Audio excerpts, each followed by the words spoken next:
Bienvenido, Matías. Mil gracias por aceptar esta invitación. Como dijo Pavel, estamos tratando de conectar a los estudiantes de posgrado en el extranjero con académicos que están actualmente o han estado en el pasado sirviendo en cargos públicos, sean cargos técnicos o políticos, para que tengan una mejor idea de lo que eso implica. Esencialmente queremos que entiendan la complejidad, pero también el reto y la satisfacción del éxito, sin dejar de reconocer las dificultades que, como estoy segura que tú piensas, son muchas. La esperanza que tenemos es que aun si se mantienen en la academia, que al menos se empeñen en establecer contacto con gente en el gobierno para apoyarlos en la medida de lo posible. No ocurre lo suficiente. Es muy triste que nuestros gobiernos financien becas para estudiar fuera y luego no se beneficien del conocimiento adquirido por los graduados. Y hay que ver que nuestro continente lo necesita. Entonces, Matías, vamos a empezar por preguntarte algo muy esencial para este tema que te estoy planteando. Tú eres uno de esos académicos que no se ha limitado a agregar recomendaciones al final de cada publicación. Has estado dispuesto a tomar las riendas tú mismo y tratar de mejorar la realidad de tu país. ¿Cuál ha sido la influencia de tu experiencia como académico en tu rol como servidor público? ¿Te ha sido útil el bagaje académico o encontraste realidades que no reflejaban los conceptos y el marco analítico que habías estudiado? Bueno, primero, muchas gracias, Carlota, por la invitación, un honor y conversar con los estudiantes de doctorado. Y yendo a la pregunta bien concreta, yo siempre he disfrutado mucho de esa interacción entre lo académico y la gestión pública. Me he dedicado desde muy joven a ambas cosas. Y incluso disfruto el tránsito entre ambas experiencias. Me parece, por un lado, que hay un montón de cuestiones que por ahí, de lo que tiene que ver con lo general, con el marco teórico, con la visión estratégica, que muchas veces por ahí el que se dedica específicamente a la gestión pública, esa integralidad la pierde.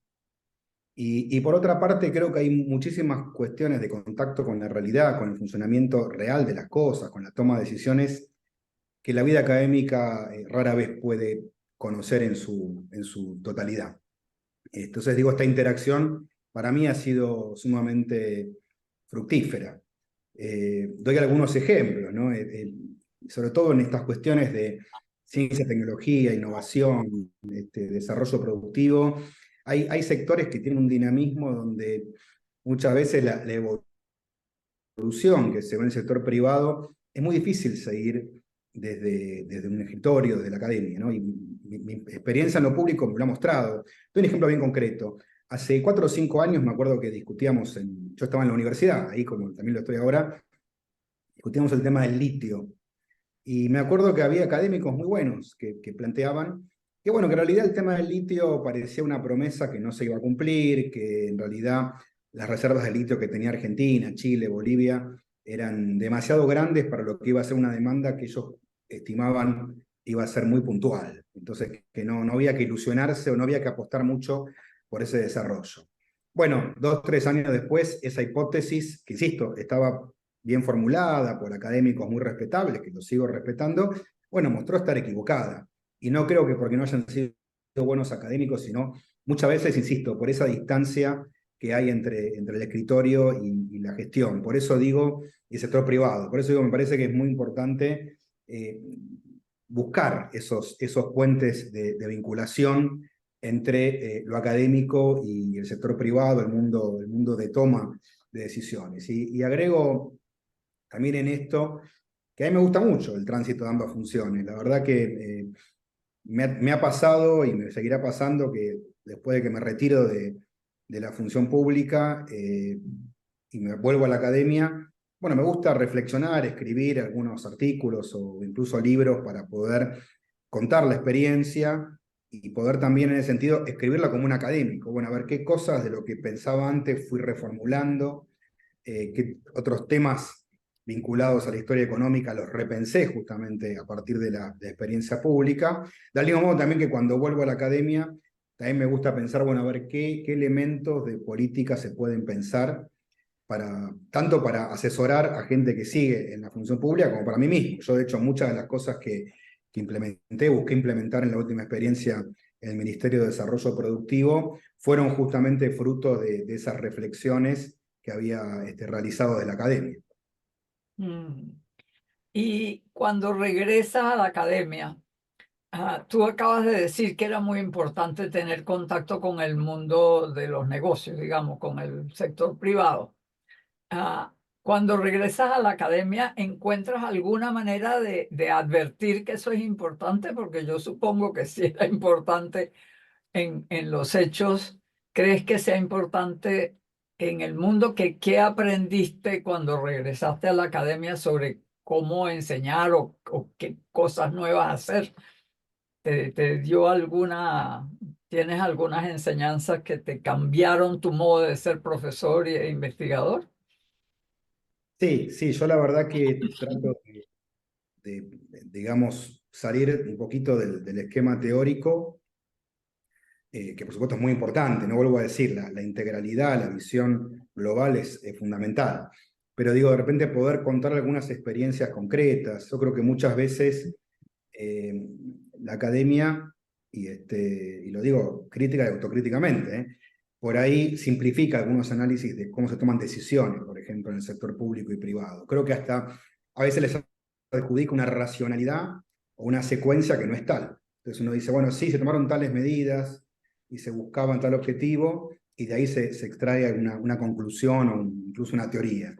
Y después lo que se ve es que en realidad las decisiones fueron más aleatorias, que fueron cruces y choques de intereses, que se frenaron decisiones que después se pudieron liberar en otro momento. Es decir, hay aspectos políticos, problemas de corto plazo, intereses del sector privado que muchas veces chocan con los intereses públicos, la política, el parlamento, la idiosincrasia, las líneas burocráticas que también tienen sus incidencias, el poder judicial. Digo, hay una complejidad que por lo menos creo yo en lo que hace a la política económica en general y la productiva y tecnológica en particular, muchas veces la academia pierde de vista, y busco en todo caso desde la enseñanza enfatizar estos aspectos.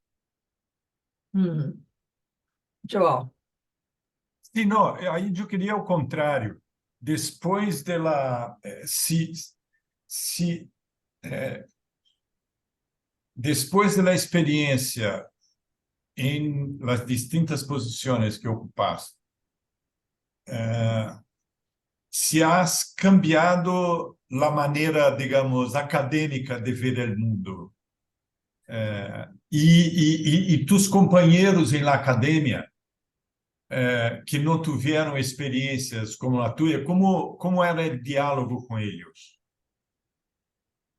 Yo creo que es un diálogo fructífero, insisto, ¿no? Uno de los temas que más me gustaría destacar es que yo no creo que el que se dedica a la función pública esté por encima del académico, ni lo contrario. Creo que hay en cada ámbito un expertise específico, y sí creo mucho en este diálogo. Creo que es importantísimo para conocer en profundidad cómo se forjan muchas veces la micro de las decisiones de política.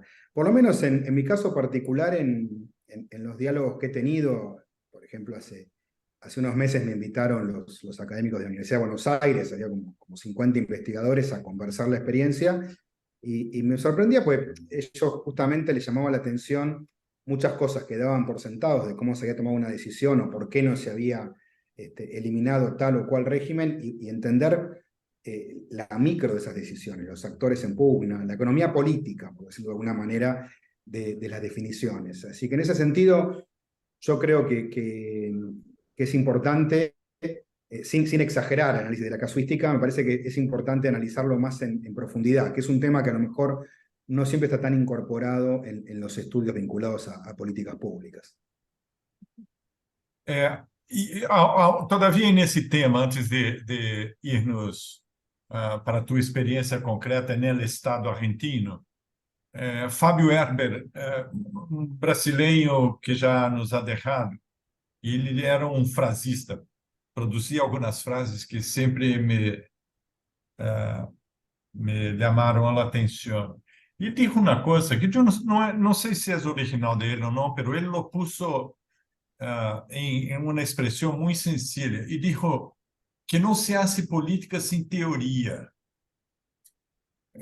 O sea, que es necesario un marco analítico para definir nortes. Aí mi pregunta es, tú estuviste en la gestión de micro y pequeñas empresas, en el Banco Central, en el mundo financiero y el mundo del desarrollo productivo.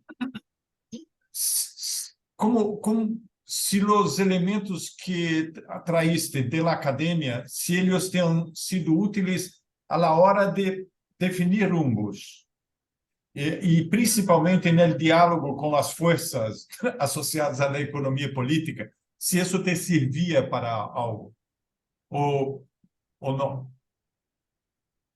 Sí, sin duda. Yo coincido con esa frase. Para mí, digamos, es muy difícil hacer una buena gestión, obviamente, en niveles importantes del sector público, sin tener un marco teórico claro, sin tener claro cuáles son los objetivos y el rumbo en el que uno se mueve.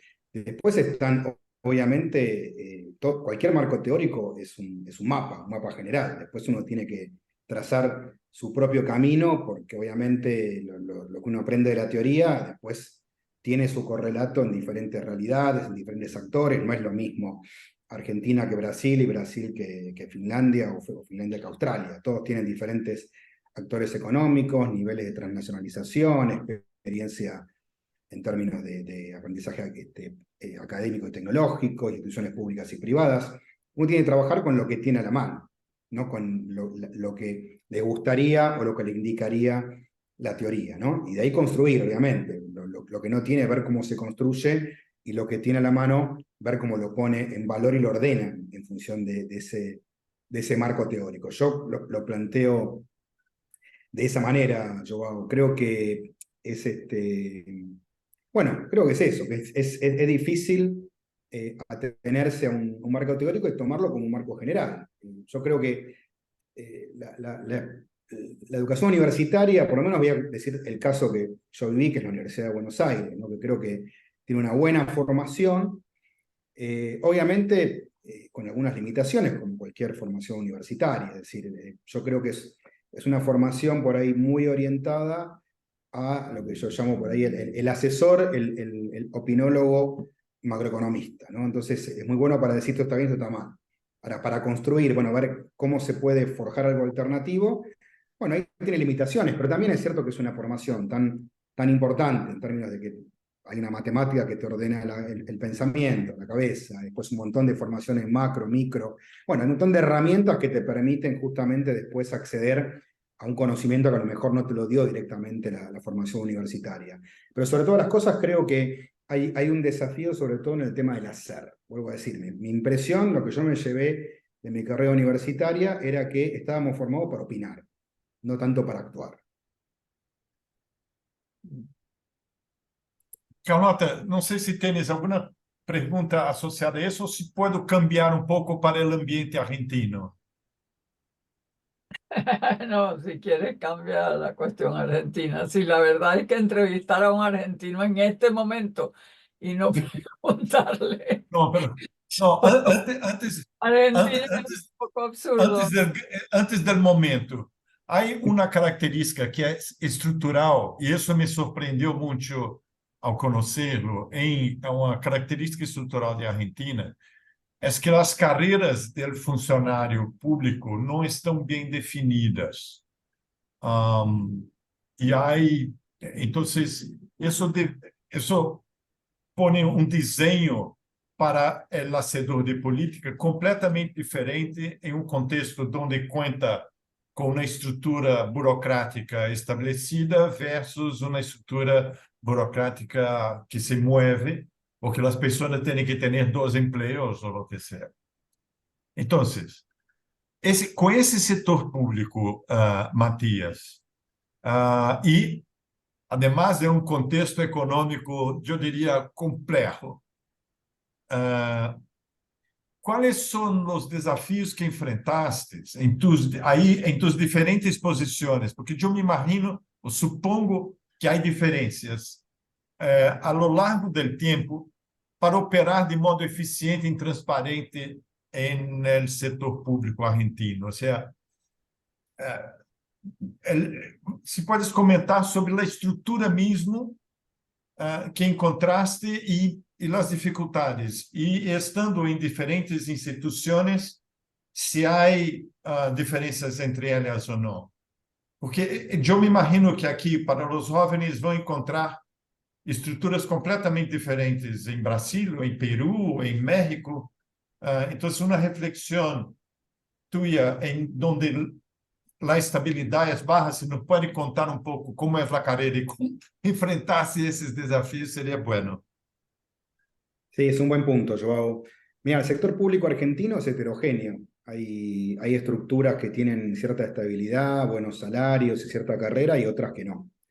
El Banco Central y la Administración de Ingresos Públicos, es decir, el ente recaudador, son dos organismos que tienen una buena carrera, buenos salarios, gente estable, y mi paso por el Banco Central, por ejemplo, me demostró que en general cualquier tema que uno tuviera en preocupación iba a encontrar a alguien que se le iba a poder resolver o darle por lo menos una primera punta de por dónde encararlo. Así que ese es un tema importante. Hay otros que no.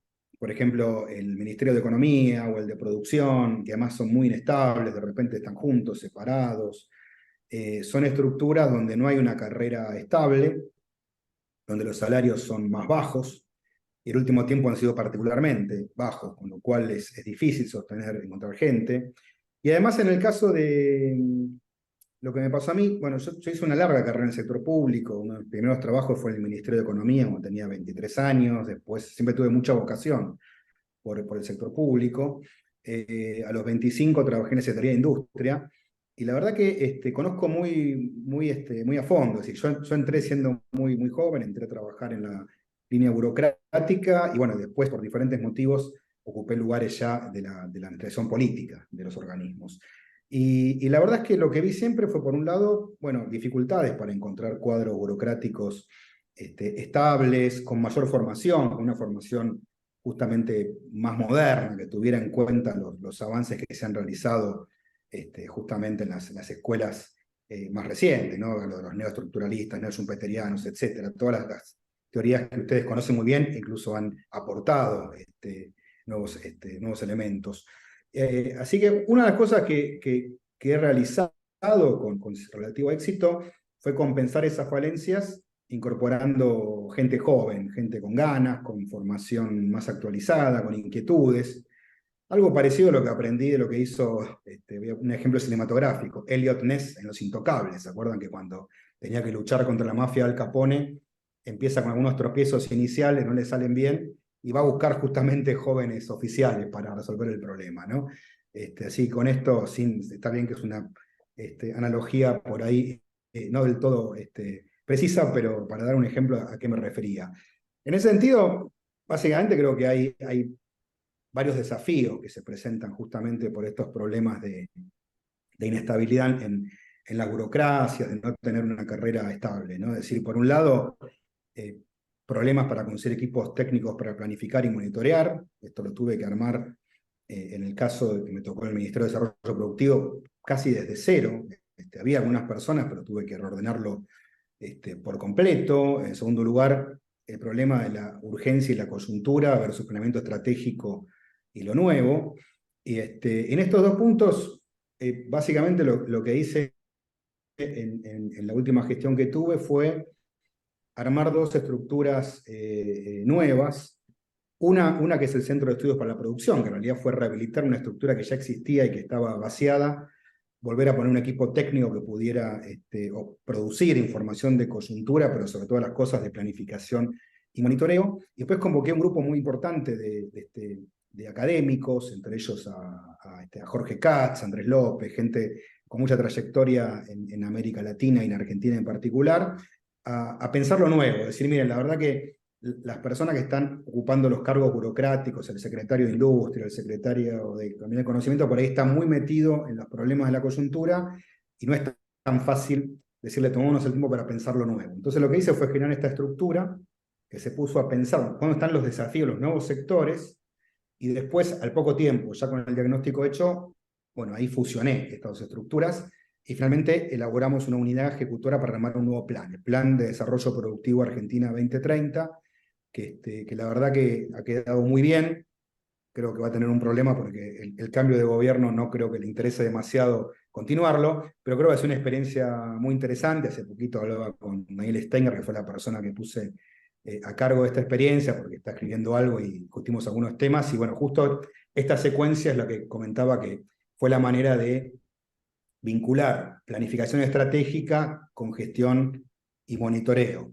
Y para cerrar un poco esta pregunta, Joao, te agregaría también otro de los grandes problemas que hay en el caso de la Argentina, son muchos prejuicios que hay respecto al vínculo con el sector privado. Yo diría que ahí estoy como en el medio, digamos, de una discusión política que Argentina no tiene resuelta, donde por un lado están las miradas más pro mercado, más típicas del liberalismo económico, que dicen sector privado es un asunto totalmente separado, el sector público genera condiciones de entorno y el sector privado que resuelva como mejor le parezca dónde va a invertir, qué cuantía, cómo y con qué perspectiva de largo plazo.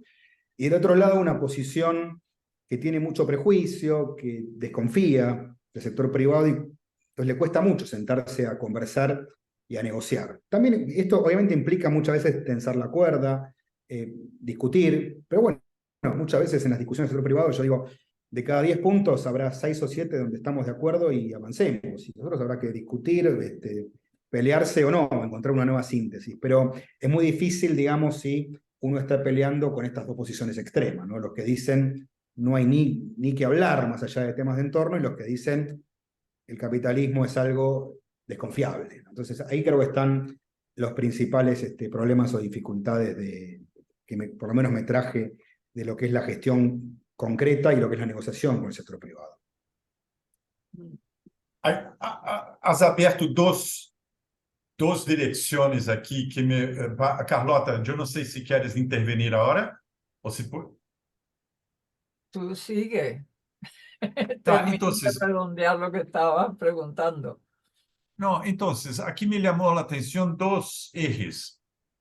Uno es el tema de las reflexiones e informaciones para la toma de decisión versus el tiempo político, ¿sí? Y en general hay una falta grande de informaciones recientes para que uno pueda decidir por dónde caminar. La pregunta es si, y ahí uno se vale del conocimiento de especialistas que estão trabajando y hacen reflexión y tal. La pregunta aquí es si tú sentiste falta, y hay un tema político, porque necesitas entregar cosas, entonces el tiempo del analista, ¿cómo conjugar el tiempo del analista, de un especialista, com a falta de informação, com a demanda política que há para que tu salgas, ou o gestor salga com uma proposta de política que seja concreta e que llegue a resultados que o político quer. Esse é um. O outro, eu queria ver se tu podes explorar um tema que está não só associado à desconfiança e ao relacionamento com o setor privado, mais allá de la cosa, si creen não, está, é o tema da captura. O tema da captura é utilizado por aqueles que querem denegrir o Estado como sendo algo que sim, está e não há como. Então, eu me imagino que o tema perdão.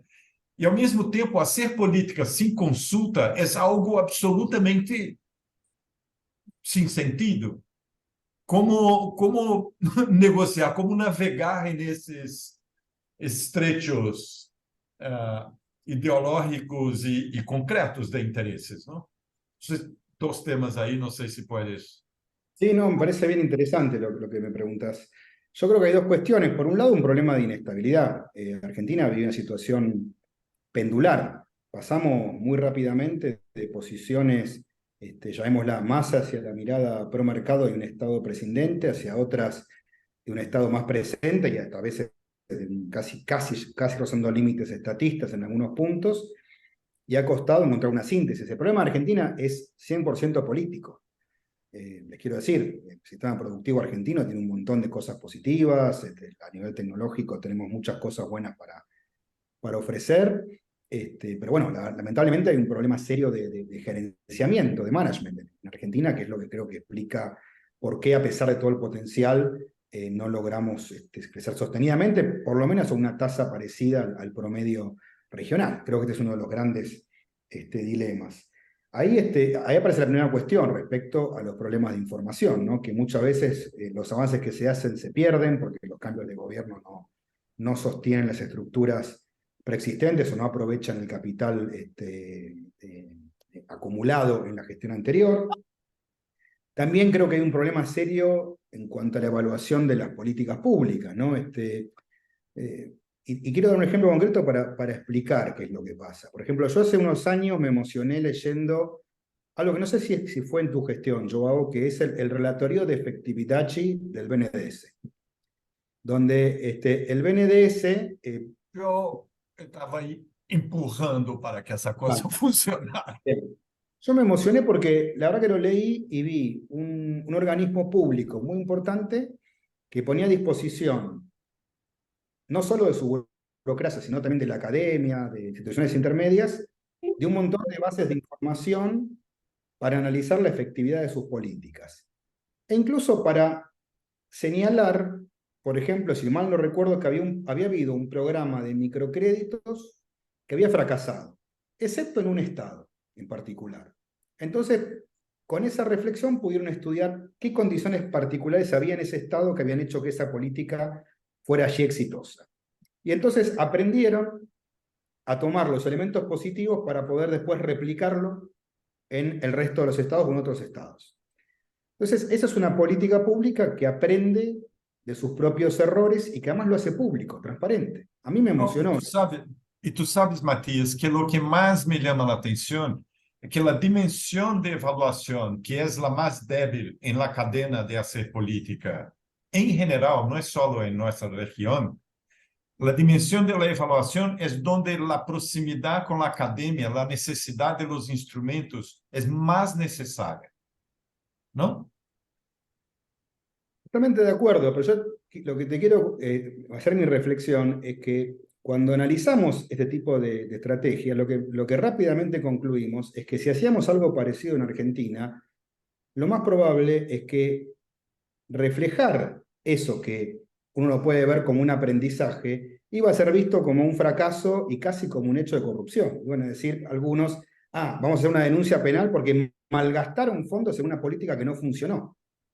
Y en Argentina, los problemas no sé cómo serán en otros países de la región, pero en Argentina pues tenemos causas judiciales que duran años y años y a los funcionarios les generan perjuicios incluso personales en esto. Entonces, yo digo, ahí donde dije, bueno, acá tenemos un problema serio, porque si esto que sería una herramienta de transparencia de la política pública, algo que es, aparte, rendirle cuentas a la ciudadanía, mire, hicimos estas políticas, esto funcionó a medias, esto no funcionó por estos motivos, y no porque el funcionario haya sido un mal funcionario, sino porque, bueno, tuvo una idea que la había pensado y que, bueno, después en la práctica no se dio por diferentes motivos que están explicados en esa evaluación. Bueno, eso que vi en Brasil, yo creo que en Argentina, por lo menos por ahora, no sería posible de implementar. Y esto es un problema.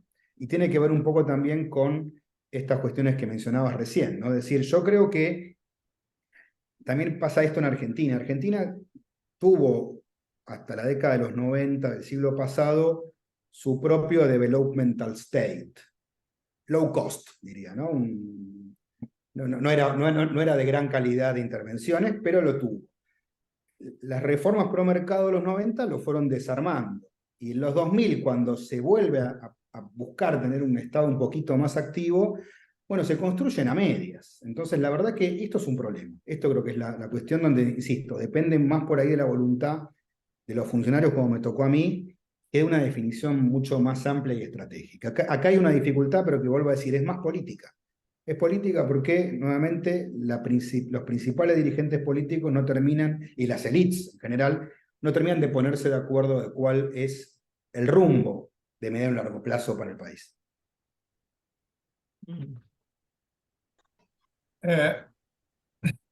E como equilibrar nesse ambiente? E principalmente, eu não sei, Carlota, se tu has empurrado sempre a importância de los jóvenes trabalharem en el sector público, e aqui o caso argentino é quizás o mais gritante de los desafios que são associados a isso. Eu não sei se te llama a atenção algo. Sí, por supuesto, uno de los problemas que yo veo es que normalmente los jóvenes son muy idealistas. Es lógico, menos mal que tenemos gente idealista entre los jóvenes. Entonces me pregunto si tú has podido incorporar jóvenes para, digamos, para que participen en ese tipo de experiencias, a pesar de todas las dificultades y todas las tensiones. Si te ha resultado fácil atraerlos, si les va bien, si se quedan o se van corriendo. Y lo otro asociado a eso es los profesores, porque en la universidad, hasta donde yo sepa, el escalafón en casi todos los países latinoamericanos no mide favorablemente ninguna cosa que signifique ayudar al gobierno o ayudar a las empresas o hacer nada con el mundo real. Lo que vale es la investigación, las publicaciones en inglés, esas cosas. O sea, esas dos cosas, cuán fácil es atraer, cuán fácil es mantener estudiantes jóvenes, digo, no estudiantes jóvenes, graduados jóvenes o profesores al mundo de la política, y si se quedan, ¿cómo se sienten? O sea, has logrado, porque una cosa es traer a Jorge Katz, que obviamente está dispuesto y muy interesado en ayudar. Otra cosa es que una gente lo tome en parte como su carrera, como parte de su futuro, ¿no? De su futuro profesional. ¿Cómo lo has Aí visto? agregaria o seguinte, Carlota, e se os jovens que Matias ha logrado convencer, depois que se encontra com ele fora, se cruzam na calle para não cumprimentá-lo ou se vêm para cumprimentá-lo. Está muy bien. No, la verdad que yo he tenido experiencias muy buenas. Incorporé muchísimos jóvenes a la gestión, tanto en ámbitos de asesoría, de análisis, como en espacios de dirección de equipos, de hacer las primeras experiencias. Y la verdad que fue fundamental, sobre todo también por esta cuestión de incorporar el nuevo bagaje, por ahí digo nuevo para Argentina, para otras regiones que tienen varios años de historia, pero creo que en Argentina muchas de estas ideas no estaban tan involucradas en las políticas públicas, que veníamos con una concepción por ahí más vieja de lo que era la política industrial y tecnológica. Así que eso ha sido importantísimo y podría decirte que es uno de mis orgullos, ¿no? Más allá obviamente de las frustraciones. Obviamente para los jóvenes ha sido experiencias muy estimulantes, en muchos casos se lo tomaron con muchísimo compromiso, creo que también ese entusiasmo es lo que permitió suplir que los salarios no fueron muy buenos en estos últimos años, y la verdad que bueno, en general los que, digamos, muchos se han quedado, incluso después de mi salida, otros se han ido yendo, y otros se van a ir, seguramente en los próximos tiempos, por el cambio de gobierno, porque cambia muchísimo la concepción. A ver, no me quiero anticipar, pero lo estoy ya percibiendo por algunas personas con las que sigo conversando, ¿no? Yo, la verdad que, digamos, pero en general la experiencia ha sido positiva. También puedo decir, hay gente que me acompañó en otros momentos de la la gestión que me ha dicho no vuelvo nunca más al sector público, ¿no? Por ahí gente académica muy estructurada, no quiere saber más nada de lo que es lidiar con los problemas del sector público, lo que significa armar los equipos, las contrataciones, bueno, un montón de temas burocráticos que por ahí desde afuera parecen muy sencillos y después cuando hay que resolverlos lamentablemente tienen su idiosincrasia, ¿no? Pero bueno, eso también parece algo respetable. Sí creo, para completar la pregunta, que sí, esto con los roles, ¿no? Hay muchos profesores que desde la academia hacen aportes muy importantes. Yo creo que las universidades argentinas tienen, por lo menos en los últimos tiempos, tienen bien visto colaborar con el sector público. Poder hacer algunos aportes en términos tanto de estudios sectoriales, de prospectiva, de evaluación de políticas, de propuestas de nuevas herramientas, de diagnósticos con el sector privado. Me parece que eso hoy está mejor visto que hace algunos años, y hay muchos profesores que lo están haciendo. Yo creo que es fundamental. Insisto con lo que dije antes del tema de los roles, ¿no? No creo que sea más importante uno u otro. Ahora creo que la interacción es muy enriquecedora. Eso no tengo ninguna duda. Entonces, ahora, antes de las preguntas sobre Argentina, que no es sobre Argentina lo que pasó, queremos preguntarte cosas de la interacción público-privada o público-académica en el ambiente este. Pero antes de eso,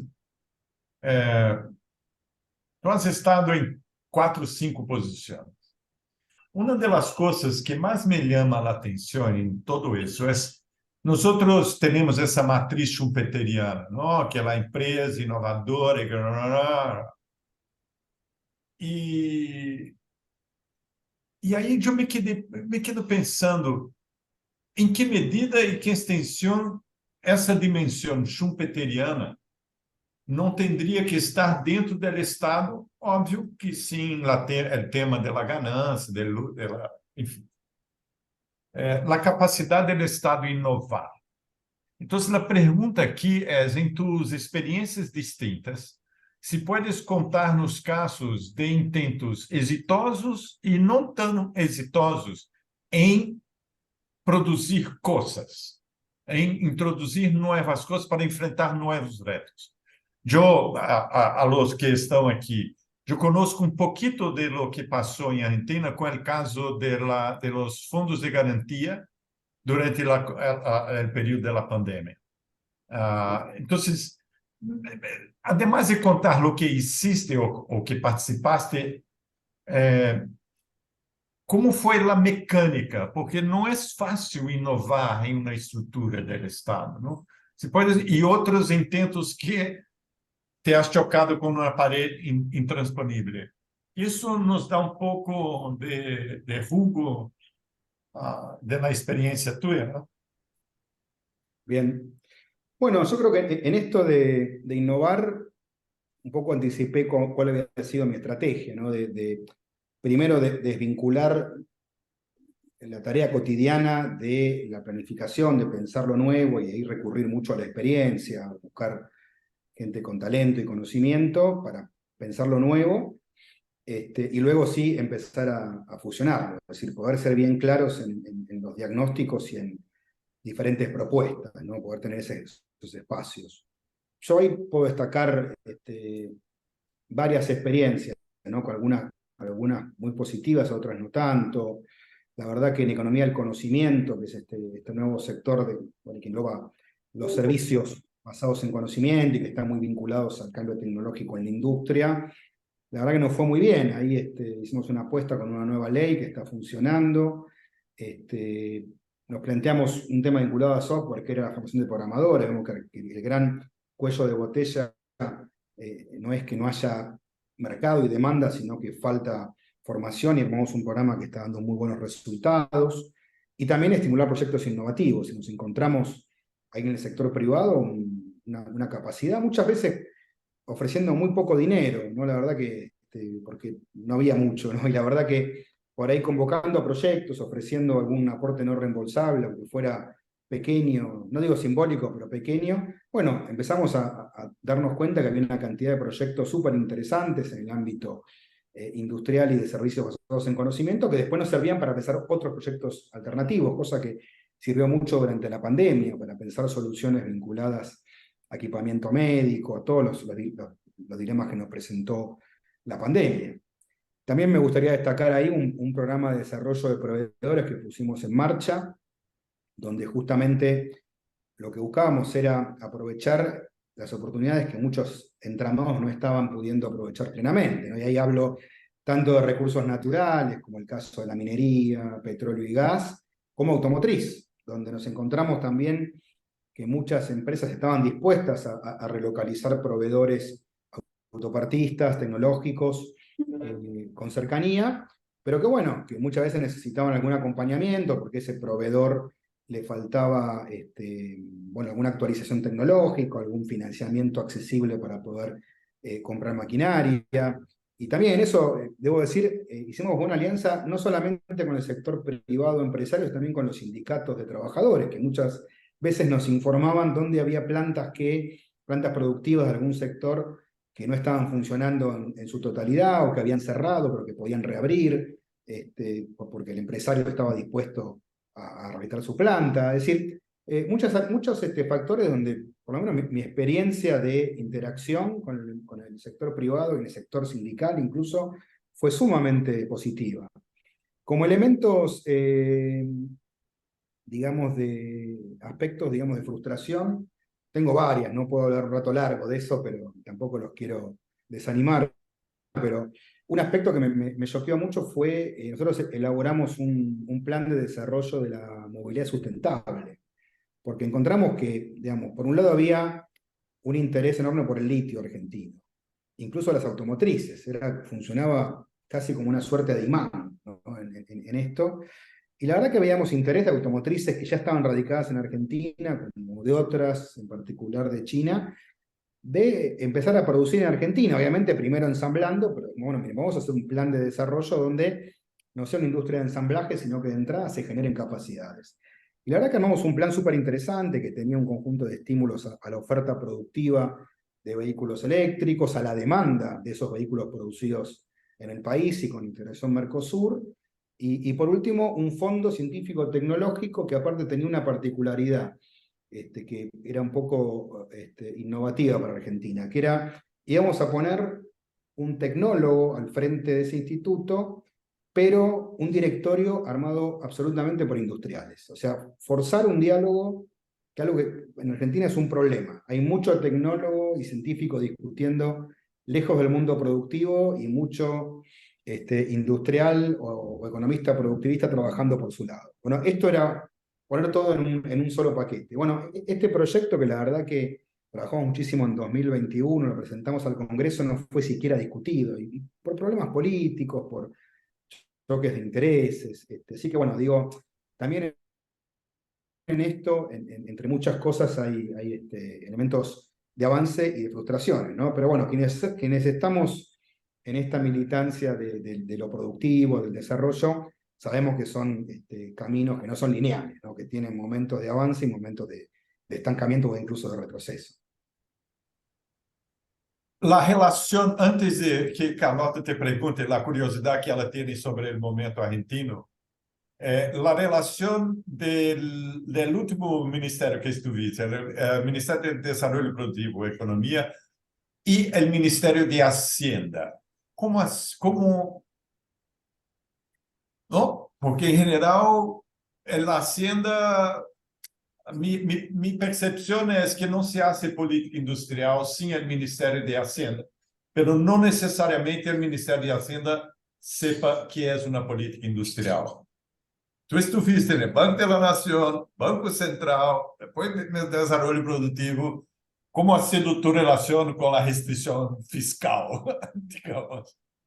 Mira, en mi caso particular, esta última experiencia, la relación fue excelente, pero porque, bueno, se dio una particularidad, que es que trabajamos desde el primer día con Martín Guzmán, que era el ministro de Economía, que es una persona que nos conocíamos muy bien, que veníamos trabajando juntos y que entiende perfectamente esta interacción entre una buena macroeconomía y el cambio estructural que tiene que proveer el desarrollo de la estructura productiva. Así que, más allá obviamente de discusiones que siempre existen, digamos, la comunión de intereses y de objetivos fue absoluta, ¿no? Entonces tuve acompañamiento por parte de él y siempre aparte le dije, el objetivo de la política de desarrollo productivo también es contribuir a mejorar la macro argentina, ¿no? Que en este caso era mejorar los problemas de acceso a las divisas, pero tenemos que tener una política industrial que procure mejorar la inserción exportadora, que procure ahorrar divisas de importación allí donde se lo puede hacer de manera eficiente, ¿no? Es decir, tener una política de aumento del saldo neto de exportación. Entonces, en ese sentido, la verdad que fue excelente, pero coincido contigo que esto no es lo habitual, no siempre ocurre así. Bueno, yo creo que llevamos casi una hora hablando y no hemos mencionado a Milei. Eso es realmente increíble. Entonces, obviamente te pregunto, conociendo el Estado argentino, conociendo las circunstancias específicas en las que ganó las elecciones y el tipo de alianzas que tiene, etcétera, ¿crees que logra hacer algunas de sus ideas más extremas? O sea, en todo caso, ¿crees que desde afuera se puede hacer algo, que la academia puede ayudar en los próximos años? ¿Cómo ves ese futuro, tanto lo que él podría hacer, en tu opinión, de sus ideas locas y qué se podría hacer como contrapartida? No sé si qué han pensado, cómo se sienten, hacia dónde miran los que no son de su bando. Bueno, la verdad que yo diría dos palabras, ¿no? El programa es incierto y sombrío. Mm. Incierto porque todavía no tenemos muy claro cómo va a ser su gobierno. Hoy es el primer día de gestión.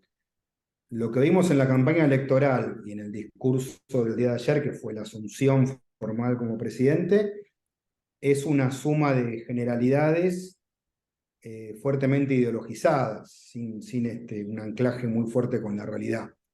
Pero bueno, obviamente la realidad la vamos a conocer en cuanto el gobierno exponga su programa económico, que en principio parecería que mañana se ocurrirían los primeros anuncios, ¿no? Si más allá de un ajuste fiscal muy fuerte, como se ha propuesto, bueno, ¿qué es lo que acompaña todo ello?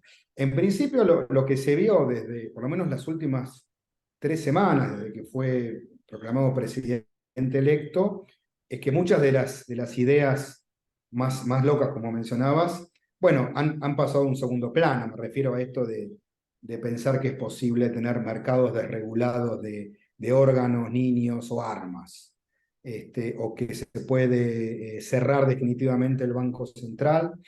Bueno, todo esto, por lo menos, a ver, son cuestiones, uno diría, a priori inviables, ¿no? Casi infantiles. Han pasado a un segundo plano, no han estado en la discusión pública. Por eso digo, me parece que todavía hay que esperar a conocer efectivamente cuál va a ser el programa.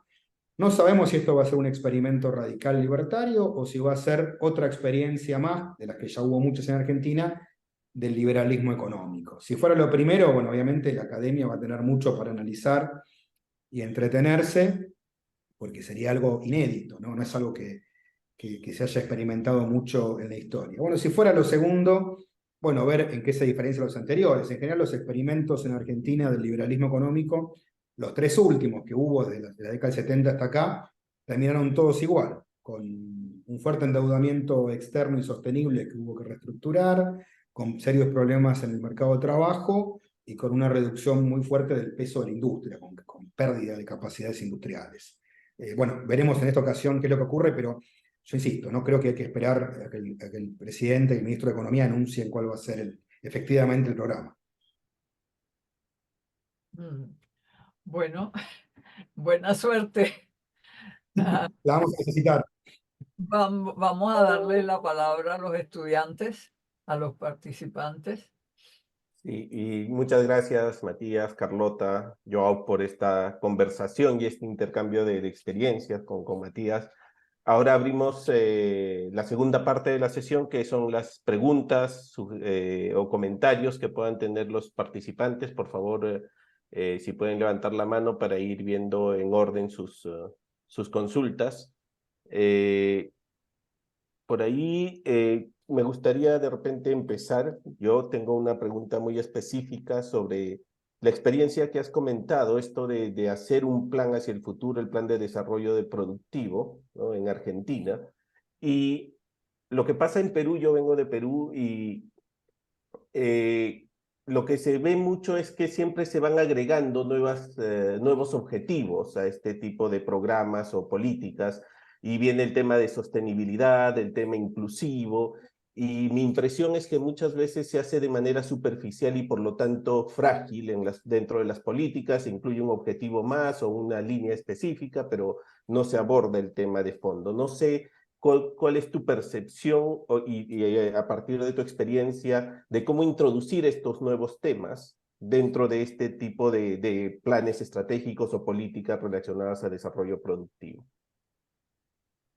Mira, en lo que hace a políticas ambientales, por decir uno de los desafíos nuevos que aparecen, nosotros lo que lanzamos es un plan de desarrollo productivo verde. Buscamos justamente una diagonal, porque la verdad que el debate ambiental en Argentina quedó medio empantanado hasta hace unos años, entre una posición muy extrema, muy prohibicionista, de actividades que eran consideradas contaminantes sin mayor análisis, ¿no? Ejemplo, la minería. En América Latina hay una avanzada antiminería, cuando creo yo, mi opinión personal es que está muy bien la militancia ambiental, pero tiene que ser en todo caso en pos de una minería que cuide el ambiente, que sea inclusiva, que sea sostenible, que genere desarrollo de proveedores, que genere beneficios tangibles en las comunidades.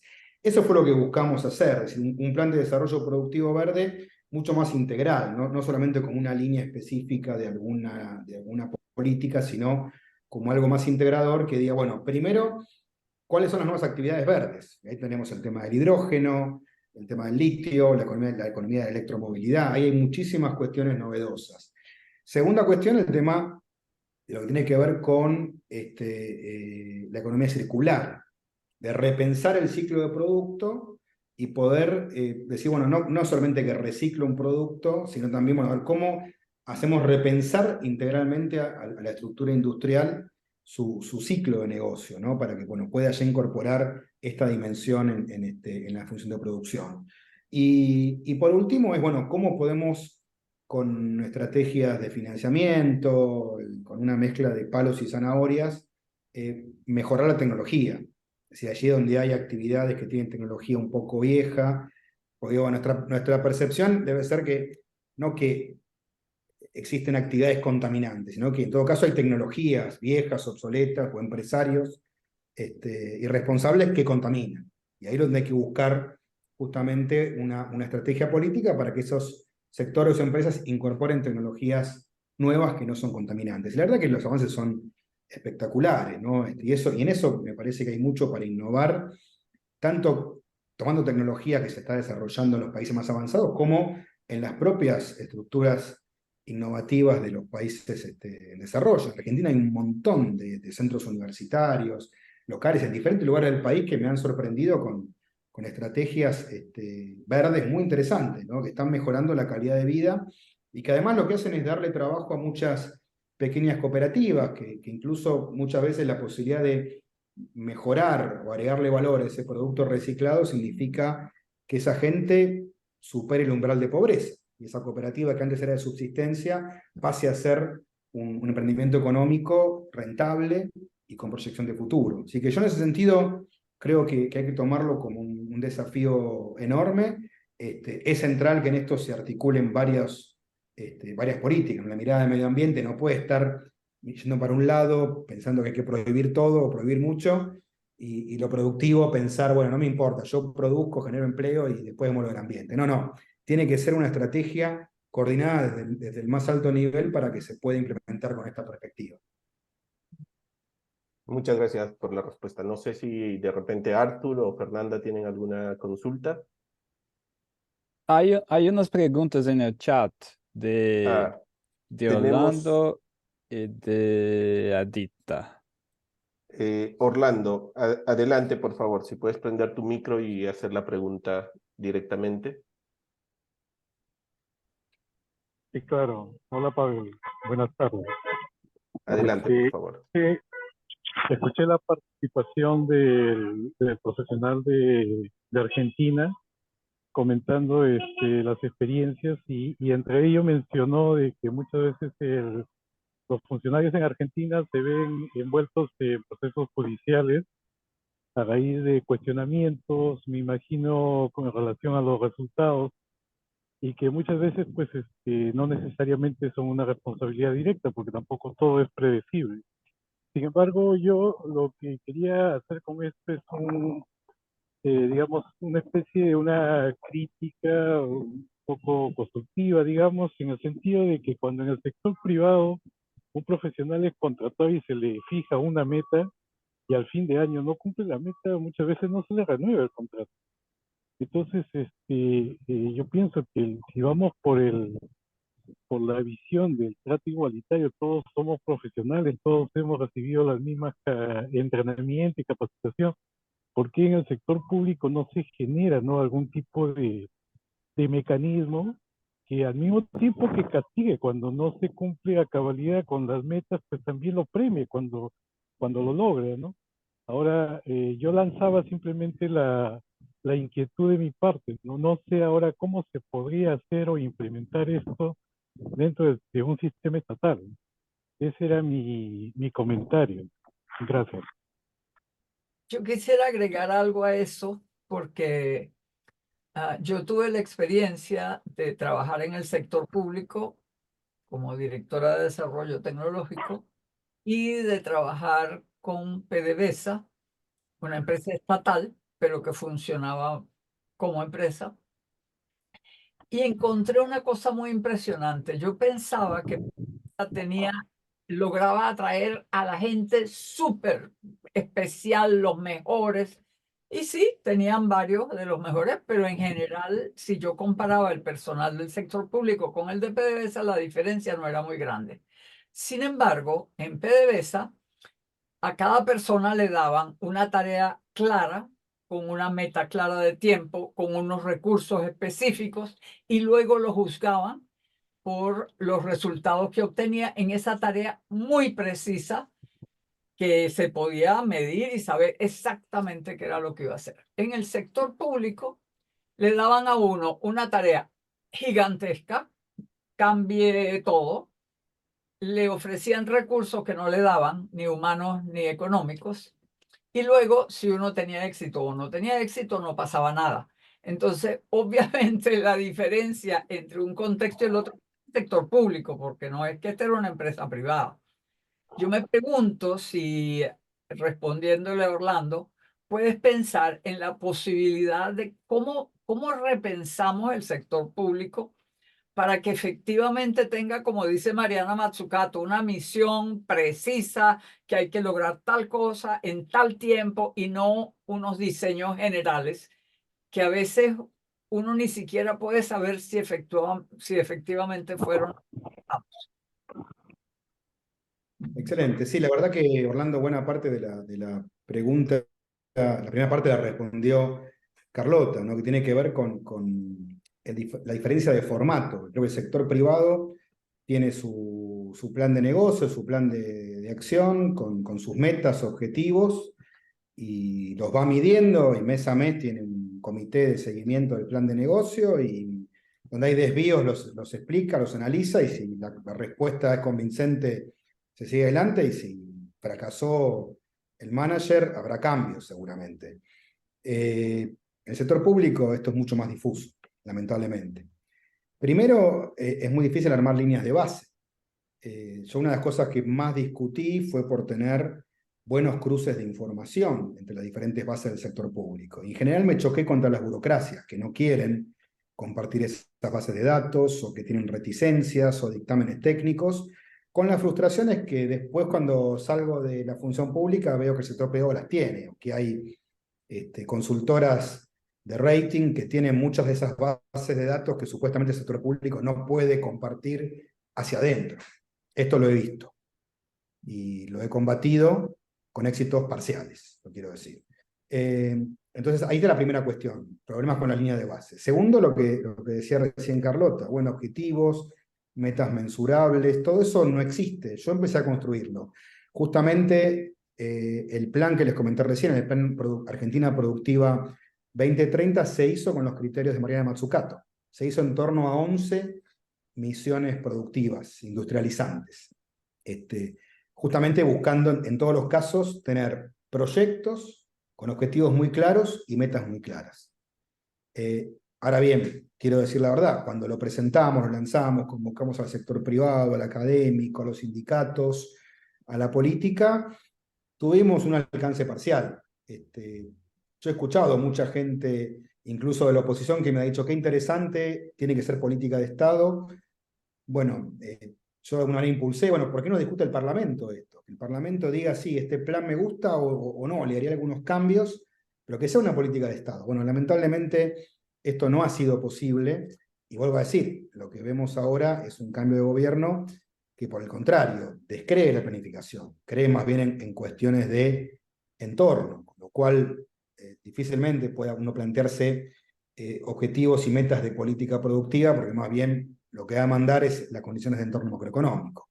Entonces digo, ahí hay una cuestión que tiene que ver más con la política, pero yo sí creo que Argentina, América Latina, tienen que buscar la manera de rearmar su developmental state y en parte con esos objetivos, ¿no? Teniendo buenas bases de datos, buenas líneas de base y objetivos que sean claros, mensurables y transparentes, y poder publicarlos, incluso en páginas web, darlos a difusión a las instituciones intermedias, a las cámaras empresarias, a los sindicatos, a cualquier ONG, que diga con toda razón, me parece que se está cumpliendo, me parece que no, y que haga sus aportes. Creo que este es uno de los caminos que serviría para tener un Estado más eficiente, una reforma del Estado y hacerlo mucho más transparente y democrático. Muchas gracias, Matías. Ahora tenemos la pregunta de Adita. Adita, ¿puedes hacer la pregunta tú misma? Prende tu micrófono. ¿Qué tal? Buenas tardes con todos. Muchas gracias. Profesor Matías, me parece muy interesante toda la experiencia que nos está comentando y comentó algo sobre que logró formar un equipo con gente nueva, con gente con experiencia. Mi consulta es, ¿qué tan difícil o fácil le fue formar este equipo? Porque siempre se conoce o se sabe que en el Estado hay muchos procedimientos, ¿no? Es muy burocrático y el tiempo se acorta, ¿no? Entonces, además, esto de que siempre se cae en el prejuicio del favoritismo, no sé, ¿qué tan fácil le fue armar su equipo de trabajo, así equilibrado, con gente nueva, con experiencia? A ello iba mi consulta, profesor. Gracias. Gracias a ti por la pregunta. A mí me ha resultado bastante sencillo, pero probablemente porque tenía mucha vinculación con el mundo académico y con ese punto de intersección entre lo académico y lo político. Pero así como digo esto, también es cierto que Argentina no tiene una carrera. Es decir, a mí me gustaría que más que esto, que esto fueran impulsos, ¿no? En este caso, de mi parte, de sumar un montón de jóvenes que se quisieron sumar porque les gustaba justamente el proyecto, el momento en que les tocaba plantear, que conocían por ahí mis ideas y la de mi equipo y entonces sabían para dónde íbamos a ir, pero me gustaría más que fuera no tanto un espasmo de un funcionario o de alguien que encara una situación, una nueva gestión, sino de una carrera pública, ¿no? Que hubiera concursos, que hubiera cargos preestablecidos, pero bueno, en esto quiero decir, así como algunos pocos organismos tienen esa carrera, caso Banco Central, en el resto del sector público esto es muy escaso, y es uno de los temas que me quedó pendiente. De hecho, el último proyecto que armé antes de irme y que estaba prácticamente listo, ya estaban escritos los decretos, era la creación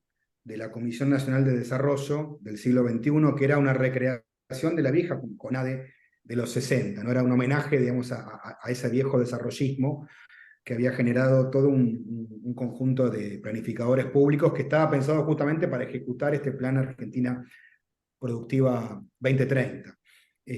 Así que bueno, este era el último proyecto que había presentado y no llegó a ejecutarse por mi salida. Muchas gracias. Ahora tenemos a Arthur y después a Bruno. Arthur, adelante. Cierto. Matías, te pregunto si hay sectores estratégicos en lo que sería importante la participación directa del Estado en la producción o también en la investigación científica de las ciencias duras, ¿no? Te pregunto eso porque en realidad quiero saber cuál es el rol, el papel de las empresas estatales o de las organizaciones públicas de investigación científica y tecnológica en Argentina. Porque me parece que en ese contexto latinoamericano, ¿no? No solo acá, pero los capitalistas tienen miedo, son un poco escépticos de emprender, claro, debido a las incertidumbres de inversión en investigación y desarrollo, pero acá en la región me parece que son mucho más interesados en objetivos rentistas que en innovar. Bien, es un buen punto y es un debate de larga data, esto de captura de rentas versus estrategias innovativas. Creo que en esto juega muchos aspectos, tiene que ver la inestabilidad macroeconómica, hay muchos aspectos que determinan conductas cortoplacistas o rentísticas, ¿no? Me parece, a mí no me gusta atribuirlo solamente a la existencia de empresarios rentistas, ¿no? Me acuerdo un viejo profesor de mi facultad que yo quería mucho me decía que los empresarios japoneses, si hubiesen nacido en Argentina, hubiesen hecho lo mismo que los empresarios argentinos, que no era una cuestión cultural o genética, sino que tenía que ver con el contexto macroeconómico y político. Entonces, me parece que ahí es donde la política pública tiene que dar el primer paso, ¿no? De poner las reglas de juego y jugar fuerte para que los empresarios, bueno, puedan apostar a estrategias innovativas y no simplemente de captura de rentas. Dicho esto, yo creo me parece que en este momento de la historia las empresas públicas tienen un papel accesorio, yo no lo pondría como un fin en sí mismo. Yo no creo una estrategia estatista ni tampoco antiestatista. Pongo ejemplos. A mí me tocó, siendo ministro, liderar el salvataje de IMSA. IMSA es una empresa única de tecnología en América Latina, proveedora de reactores, productora de mucha tecnología para la producción de hidroelectricidad, que le ha vendido equipos a 50 países del mundo, que ha sido muy competitiva y que tuvo un tropiezo hace unos años en Brasil, que le fracasaron un par de proyectos y estaba al borde de la quiebra. Y la quiebra de esa empresa hubiese significado la pérdida de todo ese capital tecnológico y de conocimiento. Entonces, la verdad que hicimos un salvataje que fue muy positivo, no pusimos un solo peso ni para los acreedores ni para los accionistas y logramos salvar la caja de la empresa y hoy está funcionando. Después, si sigue en manos del Estado o si puede hacer acuerdos con privados, se verá, pero me parece que hay ciertos momentos donde hay acervo tecnológico que hay que cuidarlo y darle perspectiva hacia adelante. Algo parecido puedo decir de lo que es el complejo de energía nuclear, por lo que produce para Argentina, pero además porque yo diría que es el clúster tecnológico de Argentina más avanzado, donde surgen también muchísimas iniciativas para otros sectores y hay muchos spillovers y efectos de derrame para diferentes actividades. Entonces yo creo que ahí, lo diría para mí, el punto en común es una estrategia pública, de política pública clara, de largo plazo, con el mayor consenso posible en el sector público y el sector empresario, y aprovechar agencias tecnológicas públicas para fortalecer esa estrategia. Agrego también el caso del CONICET, que tiene para mí muchas dificultades, pero que ha hecho aportes muy interesantes en investigación en biotecnología, y Argentina tiene un desarrollo interesante en la materia, tanto en salud humana como salud animal. Así que, bueno, veo ahí un montón de aportes que se pueden hacer, pero insisto, creo que hay que buscar, desde mi punto de vista, una síntesis yo diría neodesarrollista, ¿no? Acorde al desafío del siglo XXI. Es decir, que partan de una buena macro y que piensen una economía donde el sector privado es el gran protagonista. Creo que ya quedó atrás la idea del Estado para crear nuevos sectores, pero sí un Estado que de orientación estratégica, que genere marcos regulatorios o leyes de estímulo y previsibilidad, y que sea un ordenador y un orientador de la inversión privada. Muchas gracias. Ahora es el turno de Bruno. Adelante, Bruno.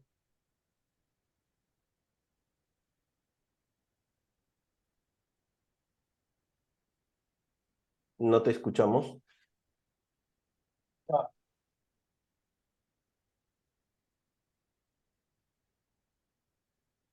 Hola, ¿ahí se escucha? Ahora sí. Ahí está, perdón. Bueno, muchas gracias, Matías, y muy bueno el encuentro. Y mi pregunta, mi comentario venía más por el lado de hasta qué punto la política industrial es capaz de modificar o de avanzar en algún sentido en el caso, pensando en Argentina, pero en comparación con otros países cuando hay tanta fragmentación política y social y las ideas son tan contrastantes y tan polarizantes, ¿no? El clásico, el clásico ejemplo del péndulo de Diamant que hablamos en Argentina, ¿no? ¿Cómo podemos llegar a pensar en algo de largo plazo cuando ahora cambiamos a un gobierno que básicamente quiere privatizar todo y salir del Mercosur, etcétera? Es como muy utópico, muy difícil, ¿no? Aunque sean muy buenos funcionarios o que haya muy buena política industrial, o incluso dentro del mismo gobierno, como vos también lo atravesaste, digamos, como poniendo en comparación con el sector privado, como decía el compañero antes, es como si la mitad de los accionistas de la empresa quieran vender la empresa y la otra mitad de los accionistas quieran cambiar de producto, digamos. Es muy difícil que aunque tengas muy buenos trabajadores o muy buenos ejecutivos, si hay tal divergencia digamos, política, social o de las ideas más de fondo, no, por más que los funcionarios sean muy buenos, es complicado, ¿no? Y creo que en Argentina es muy marcado eso, en Latinoamérica un poco más, y otros países no lo tienen. China no tiene esa dificultad, e incluso, digamos, en Estados Unidos, que hay cambios muy importantes, digamos, Trump, Biden, hay ciertas líneas conductoras que se mantienen, ¿no? Política industrial entre Trump y Biden, que es bastante una continuidad, digamos, y en Latinoamérica, en Argentina, eso es a los ponchazos, de un lado para el otro, que dificulta mucho pensar en largo plazo, me parece. Sí, Bruno, bueno, gracias por la pregunta. Yo coincido, sin duda ese es el gran problema y desafío seguro de Argentina y tal vez también de otros países de la región. Por eso digo que no todo se agota en la gestión pública. Tan importante como gestionar es también la perspectiva académica, la perspectiva de las organizaciones intermedias para poder construir ese consenso alternativo. Pero digo, está claro que si estamos discutiendo cada 4, cada 8 años, si todo lo va a resolver el mercado, si todo lo va a resolver el Estado, o si buscamos un punto intermedio, que es un poco lo que yo planteo de manera muy sintética, bueno, evidentemente pasa lo que vos decís, es como una empresa con los accionistas queriendo cada uno hacer lo que sea, esa empresa lo más probable es que fracase, que no pueda cumplir ninguno de sus objetivos. Entonces, este es el gran dilema, pero por eso digo, yo en lo personal me lo tomo como una militancia, porque digo, más allá de lo profesional, creo en las ideas del desarrollo, creo que Argentina y América Latina tienen un potencial enorme que no han podido explotar plenamente, y me parece que esta conjunción, digamos, ¿no? Entre un Estado que no quiera resolver todos los problemas, sino que en todo caso trabaje para desarrollar nuevos mercados, profundizar el desarrollo de los mercados y haga una especial agenda en los sectores que tienen mayor contenido tecnológico e innovativo. Bueno, ese es el camino que, entre otras cosas, va a llevar al desarrollo económico y social. Pero bueno, insisto, creo que esto no es un camino lineal, es un camino que lamentablemente tiene muchas idas y vueltas, y en el caso argentino, ni hablar, demasiadas idas y vueltas. Creo que en todo caso hay que fortalecer el debate y por eso digo que ahí el diálogo con la academia, con la política es fundamental. Lo dije el día que dejé el ministerio, ¿no? Decía, la verdad que no es que se acabó, al contrario. Bueno, arranco una etapa nueva donde me tocará aportar estas ideas de otro lugar, pero digo, no hace falta ser ministro ni secretario de Estado para trabajar por el desarrollo del país, eso lo tengo bien claro. Muchas gracias, Matías. Vamos llegando a la parte final. No sé si por el lado de Carlota o Joao hay comentarios finales para ir cerrando la sesión. Carlota. Un comentario. Dale, adelante. Joao.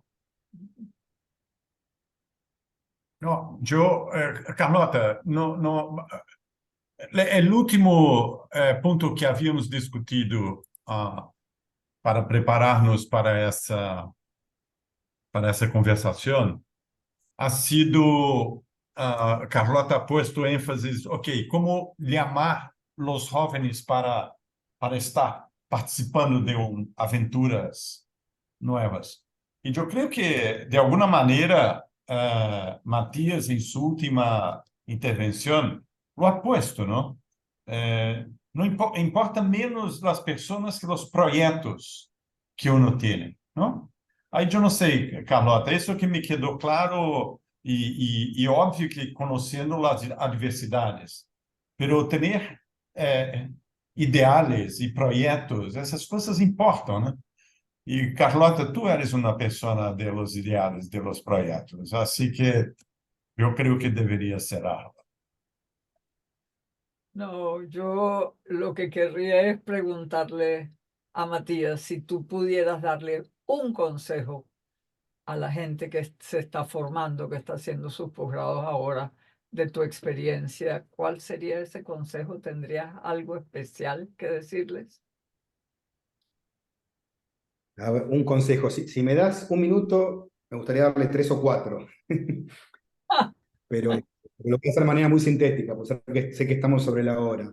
Así que Primero, puedes- esto lo acabo de decir, ¿no? Que creo que involucrarse en los desafíos de política pública es interesantísimo. Ahora digo, participar en la gestión pública es un camino, no el único. No piensen que si lo hacen desde la academia no están aportando. Creo que hay mucho para aportar desde la academia, tanto al debate público como a mejorar la gestión pública con buena teoría, con buena evaluación de políticas y con nuevas propuestas. Lo segundo que diría es tratar de hacer aportes que puedan ser implementados. Yo creo que todos tenemos que ser contemporáneos a nuestro tiempo. ¿Por qué digo esto? Porque yo veo mucha gente por ahí que tiene una tendencia a ser crítica, y está bien ser crítico, ¿no? Pero esto está mal porque genera este efecto, esto está mal porque genera tal otro efecto contrario. Bueno, ¿cuál es la propuesta concreta? Y muchas veces esa propuesta no existe. O se plantean utopías que, bueno, que están bien para caminar, pero bueno, hay que bajarlas a la realidad. Entonces también el aporte es, en este momento, en este tiempo, con estos elementos que se tienen, ¿qué se puede hacer para mejorar el estado del sector público y de las políticas públicas? El tercer consejo, que yo lo utilicé siempre, es recurrir mucho a la experiencia. La verdad es que hay muchísima gente muy formada. Bueno, aquí estamos hablando con Carlota, con Joao, gente con mucha experiencia y con aportes. Y la verdad que yo me acuerdo cuando ya sabía que iba a ser ministro, fui a visitar a un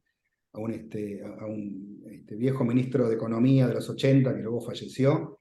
Y el primer consejo que me dio es buscar talento, rodeate de talento. Y eso es fundamental. No entendí. ¿Cómo, perdón? No entendi qual ha sido el consejo. Me escapó. Buscar talento, rodearse de gente con mucho conocimiento, que lo vas a necesitar en la gestión bien concreta. Yo a veces veo mucha gente que arma equipos y se rodea de gente que sabe menos que el líder.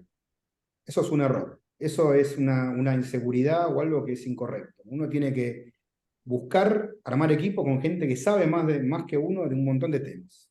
Y no tenerle miedo a esa interacción. Eso me parece fundamental. Y recurrir permanentemente a la experiencia de gente que ya ha transitado con situaciones similares. Y lo último que diría, para no extenderme demasiado, es por lo menos involucrarse activamente en tres tipos de debates estratégicos del presente y del futuro. Yo por lo menos destaco tres de ellos, ¿no? Uno que es el impacto de las nuevas tecnologías sobre los empleos y la vida humana. Yo creo que hoy, el economista de hoy, el científico social de hoy, tiene que ser un filósofo, en el sentido que planteaba Keynes, ¿no? Es decir, ¿qué va a pasar con la inteligencia artificial, con el avance de la robótica? Pero no solamente qué va a pasar en el mundo del trabajo, qué va a pasar en nuestras vidas. Y ahí creo que la tecnología avanzó más rápido de lo que avanzó la tecnología social para gestionar estos avances. Creo que este es un tema central. El segundo lo dije antes, la cuestión ambiental. Hay que encontrar una síntesis. Los que hoy son estudiantes de doctorado, les va a tocar los próximos 30, 40 años seguramente ser testigos o partícipes activos de la gran transición energética, ecológica. Bueno, hay que buscar un punto de encuentro en lo que significa tener un estilo de vida como el que el planeta ha elegido, para bien o para mal, y cambiar la tecnología para justamente reducir los problemas del cambio climático, que son graves y están probados que son acuciantes. Y en tercer lugar, la problemática de género, que sin duda creo que ha habido un avance muy interesante y que esto obviamente requiere traducirlo en mejores políticas públicas y más aún en el ámbito productivo, tecnológico, ¿no? Para reducir brechas de género, para promover una vida mucho más armónica entre varones y mujeres. Creo que son por lo menos unos pocos consejos que me gustaría darles y con esto cerrar y nuevamente agradecerles la invitación. Excelente, muchísimas gracias, Matías, por este interesante encuentro que tuvimos contigo. Y bueno, buena suerte, que le vaya bien a tu país. Veremos. Muchas gracias, ha sido un placer. O mal. Gracias, Matías. Pero muchas gracias y damos Claro. por cerrado esta sesión. Esperamos que nos acompañen también en las siguientes sesiones que vamos a ir organizando y les haremos llegar oportunamente la información.